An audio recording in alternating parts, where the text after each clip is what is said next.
Selamat siang, salam sukacita. Perkenalkan, nama saya Marcelina Dian Marlina, SPD, penyuluh agama Katolik Kabupaten Manggarai Barat. Hari ini saya akan bawakan materi tentang 10 perintah Allah. Bicara tentang perintah berarti ada sesuatu yang harus atau wajib dilakukan. Nah, 10 perintah Allah, 10 perintah Allah yang wajib dilakukan ataupun yang tidak boleh dilakukan oleh umat Katolik yang menjadi pengikut Allah atau pengikut Kristus sendiri. Nah, apa saja perintah-perintah Allah itu?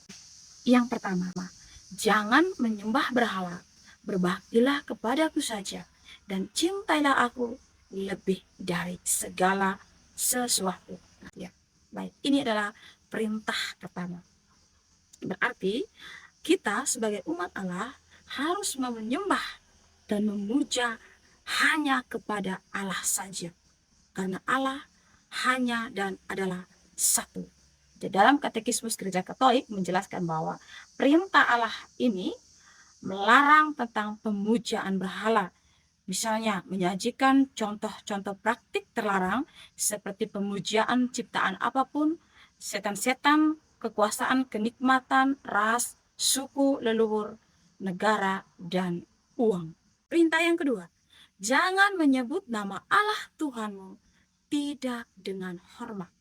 Baik, perintah Allah kedua ini melarang penggunaan nama Allah dengan sembarangan. Menurut ajaran Katolik, perintah ini tidak melarang penggunaan nama Allah ketika mengucapkan sumpah khidmat yang diselenggarakan oleh otoritas yang sah. Namun, berbohong ketika mengucapkan sumpah dengan menyerukan nama Allah demi tujuan magis. Sekali lagi, ketika kita berbohong, mengucapkan sumpah, menyerukan nama Allah demi tujuan magis, atau menyuarakan kata-kata kebencian atau perlawanan terhadap Allah, itu dianggap atau dipandang sebagai dosa penghujatan. Yang ketiga, kuduskanlah hari Tuhan. Paus Benediktus yang ke-16 mengutip kata-kata Yakob, seorang akademisi dari Rabi Yahudi, untuk menjelaskan bahwa bagi Israel memelihara perintah ini adalah lebih dari sekadar ritual. Perintah ini merupakan suatu cara meneladani Allah yang beristirahat pada hari ke-7 setelah peristiwa penciptaan dunia. Selain itu, perintah ketiga ini membentuk inti dari tatanan sosial.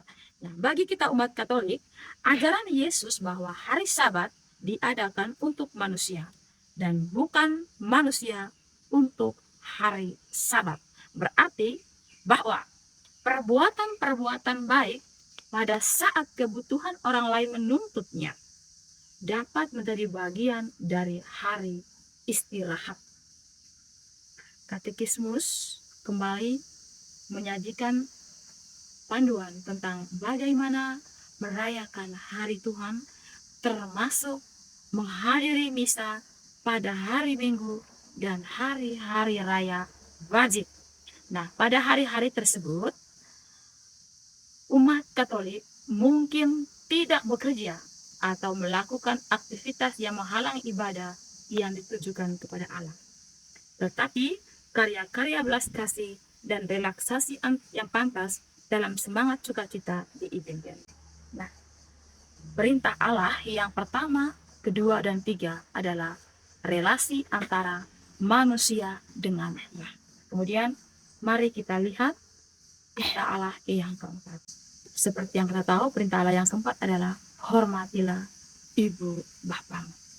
Nah, Paus Benediktus yang ke-16 lagi-lagi mengatakan bahwa Rabi Neusner secara tepat memandang perintah ini sebagai penahan jantung tatanan sosial.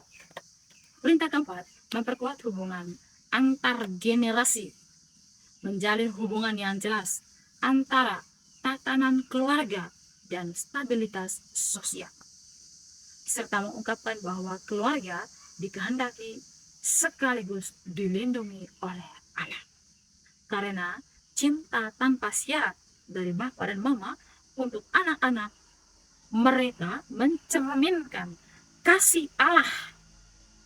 Sekali lagi, cinta bapak dan mama mencerminkan kasih Allah kepada seorang anak.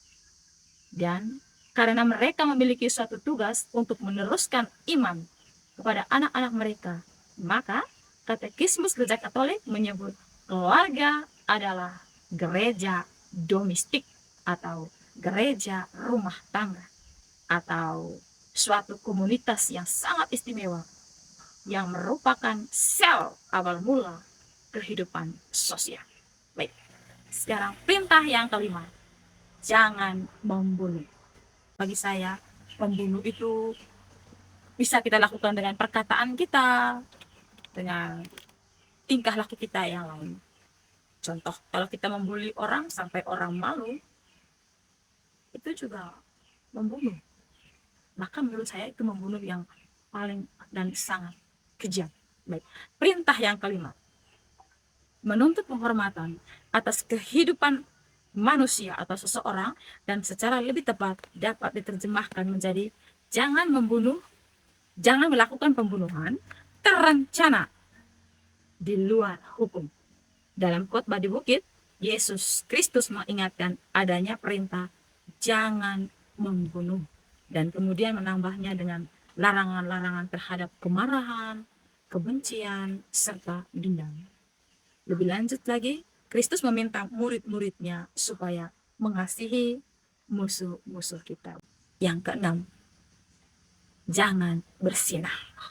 Menurut gereja, manusia adalah makhluk seksual yang identitas seksualnya harus diterima dalam kesatuan tubuh dan jiwa.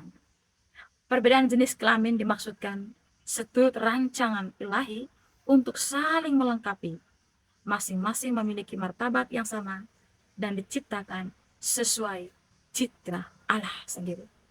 Tindakan seksual atau persetubuhan adalah suci di dalam konteks hubungan suami istri.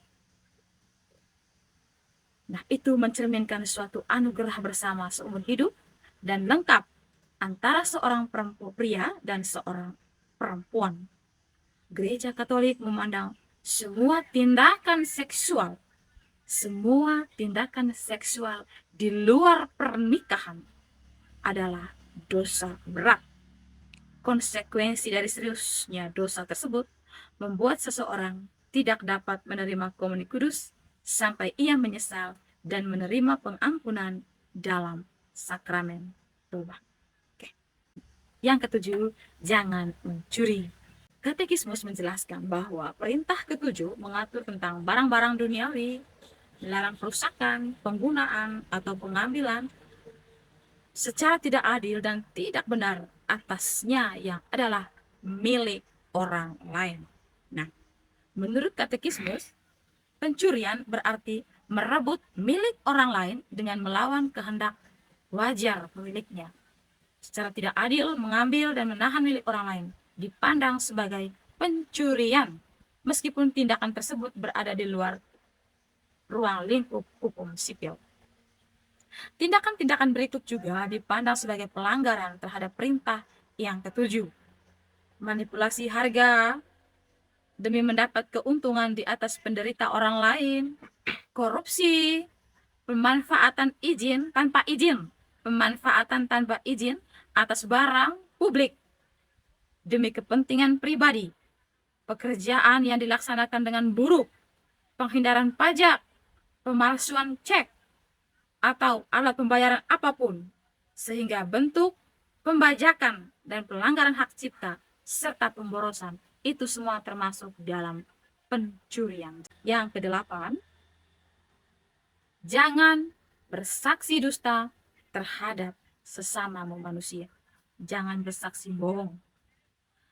Katekismus menjelaskan bahwa mengucapkan saksi dusta atau mengatakan kebohongan dengan maksud menipu mencakup seluruh pelanggaran akan kebenaran. Gereja mewajibkan mereka yang telah merusak reputasi orang lain untuk melakukan pemulihan atas ketidakbenaran yang telah mereka sampaikan. Para imam dilarang melanggar kerahasiaan, pengakuan dosa, betapapun berat dosa yang dilakukan oleh peniten ataupun dampaknya terhadap masyarakat. Oke. Termasuk juga dalam ajaran gereja mengenai perintah ini, yaitu kewajiban umat Kristen.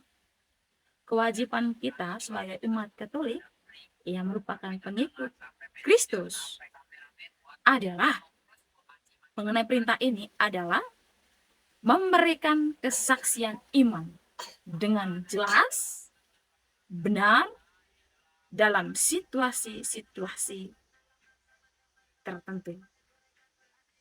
Bicara yang benar adanya. Jadi, gereja mengecam penggunaan media modern yang menyebarkan ketidakbenaran, baik oleh individu, institusi bisnis, ataupun pemerintah. Yang kesembilan, jangan mengingini istri sesamamu. Perintah ke-9 dan ke-10 berhubungan dengan keinginan, yang adalah suatu kecenderungan atau disposisi dalam diri seseorang dan bukan suatu tindakan fisik.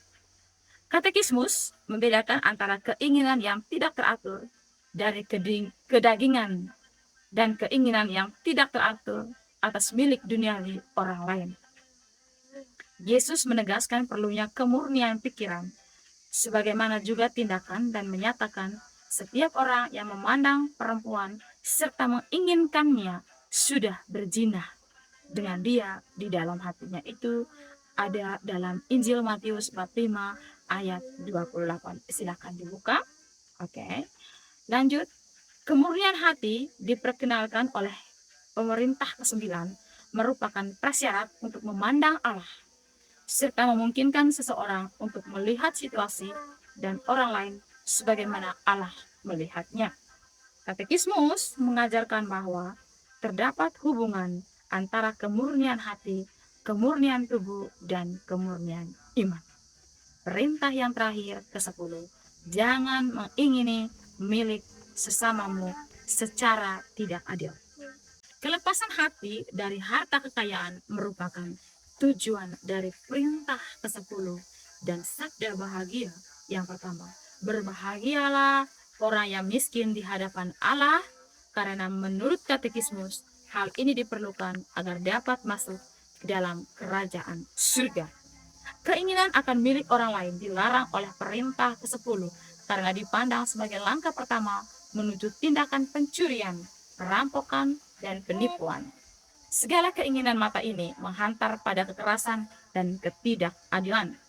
Santo Paulus Rasul menggambarkan konsep ini di dalam surat Filipi, di mana ia menuliskan mandat duniawinya, menyatakan segala sesuatu kuanggap rugi karena pengenalan akan Yesus Kristus Tuhan lebih mulia daripada semuanya. Sebagaimana Yesus menyatakannya, apa gunanya seorang memperoleh seluruh dunia, tetapi ia kehilangan nyawanya. Ajaran gereja tentang perintah ke-10 diarahkan pada sikap yang sama ini atas barang-barang duniawi. Umumnya disebut dengan istilah kemiskinan. Jadi baik, pemirsa, sekian penjelasan singkat saya tentang nilai-nilai 10 perintah Allah untuk kita umatnya, tentang apa yang harus dilakukan dan apa yang tidak dilakukan. Semoga bermanfaat dan sampai jumpa di materi-materi saya selanjutnya. Terima kasih.